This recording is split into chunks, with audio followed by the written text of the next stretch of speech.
Hello, my name is J. Vadivelu.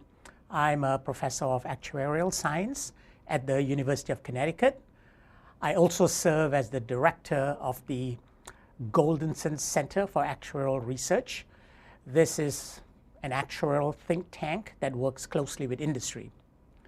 So what we're going to be talking about today is how do you solve the problem of the disenfranchised working poor in the US?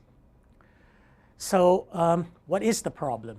Well, there are more than 50% of the US working population that are trapped under this disenfranchised working poor category.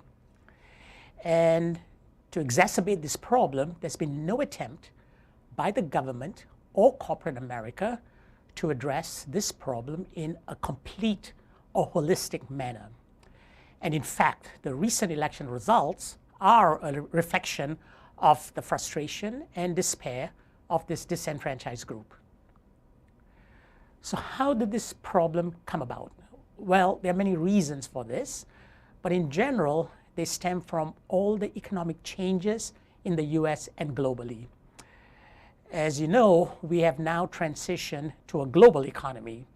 That means access to a cheaper and skilled labor force outside the US.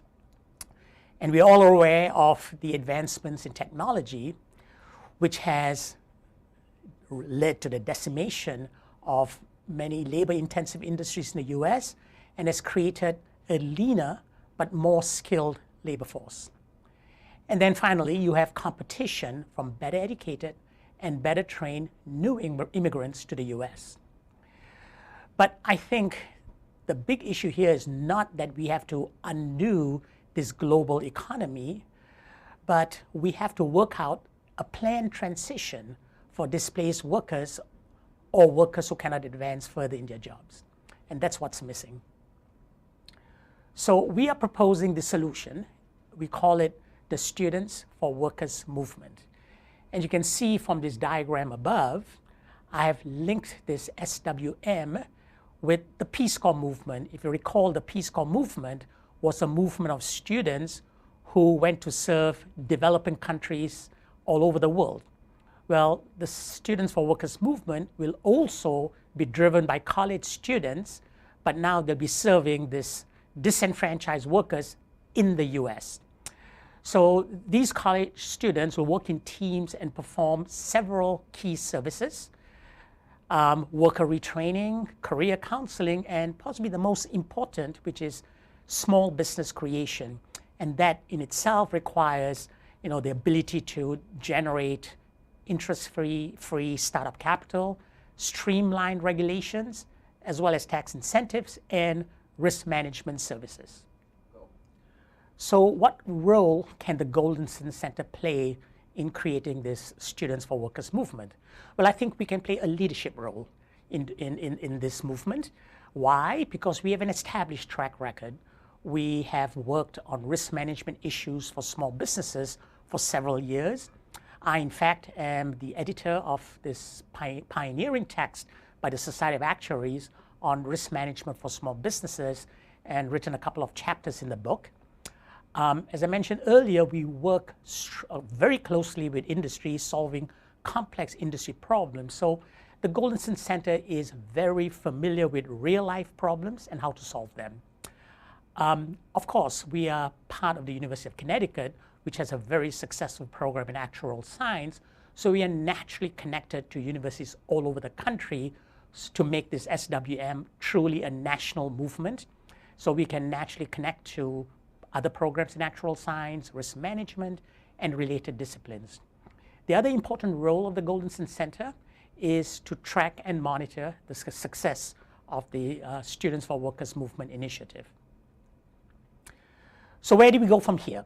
So in terms of next steps, the Goldenson Center will develop a detailed business plan to implement this Students for Workers movement.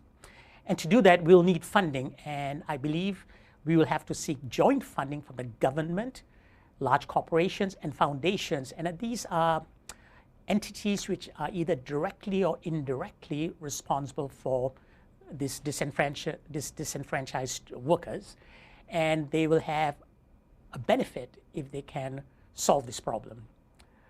In terms of the students, I think the Students for Workers movement is a very constructive way for a younger generation of talented students to directly interact with disenfranchised workers.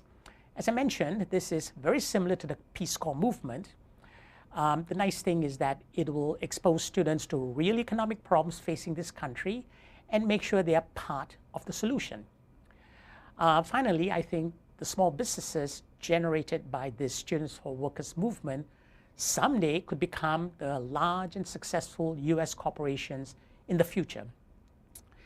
And if the Students for Workers movement is successful in the US, it certainly can be exported to other countries, and that could improve the global image of the US. So thank you very much, and if you need to contact me, I can be reached at vadivelu@math.uconn.edu or on my website www.goldensoncenter.uconn.edu. Thank you.